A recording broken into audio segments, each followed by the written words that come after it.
everything by listening to people.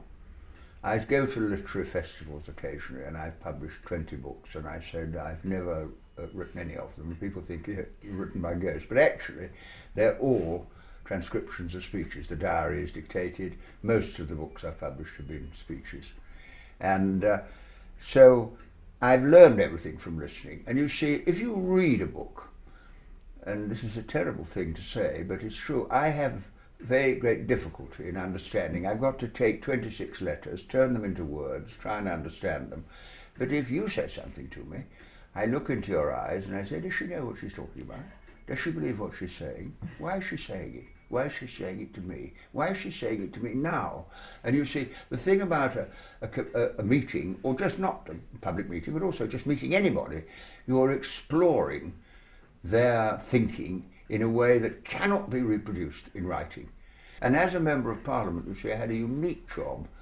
People don't quite understand that. If you're an MP, you're the only case where you've one employee and 60,000 employers.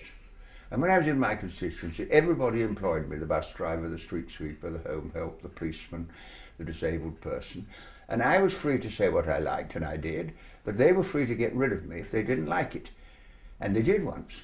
So you had to listen to them. And I think the only way you can control power is if the powerful are accountable to those over whom they exercise their power. Then they have to listen.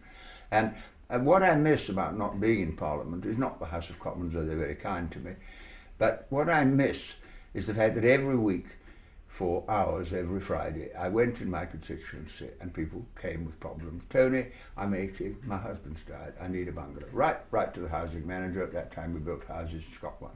Tony, my granddad can't manage on his pension. Okay, let me give you the details. Tony, my auntie can't get a hip operation. Tony, my son's unemployed or he's in Iraq. And you had to listen and listen and listen. And I came to this conclusion, I don't know if it makes sense to you, that in a sense I was in a hospice movement. I love the hospices because, as you know, with a hospice, they are interested in the person and not the disease. And they call it palliative medicine. And I was really involved in palliative politics because I couldn't solve anybody's problem, but I listened and I tried to help them. Then I said to myself, what would we have to do to see that problem didn't hit somebody else? And all my ideas came out of that.